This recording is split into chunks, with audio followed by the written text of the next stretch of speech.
change the world. Instead of baby Hitler, imagine old man Hitler, and he rules like everything. That's the thought of the day in The Man in the High Castle, a dark and violent show on Amazon about America if it were run by Nazis. Stories about alt history are nothing new, especially if you read comics. I mean, the show itself is based on a novel by Philip K. Dick. But The Man in the High Castle successfully develops its own voice with some solid social commentary thrown in. The Man in the High Castle is about life in 1962 after the Axis took over. I pledge allegiance to the flag of the Axis powers of America. Nazis have most of the US and Japan's got the Pacific states. The design is awesome. The US looks like an occupied wasteland stuck in the past because, honestly, it can't really escape it. The Germans and Japanese fight amongst themselves for more power, with some pretty clever espionage.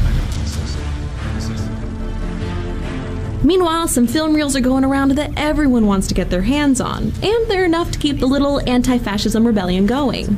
Now, when you think of rebellion, you might think of Star Wars or Patrick Swayze in Red Dawn. You know, those brave heroes that go against all odds to save the day.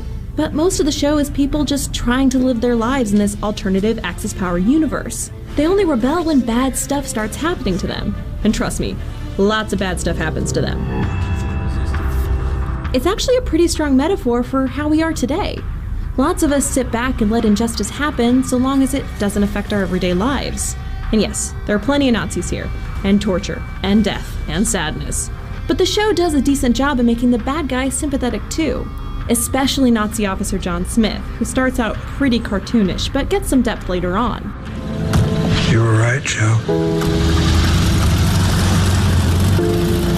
Emotions can't be allowed to interfere with what is right.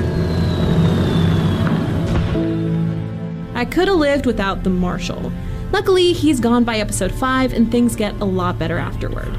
The show's best when you binge watch all 10 episodes in a row. You miss out on too many of the show's larger plot points if you watch one episode at a time.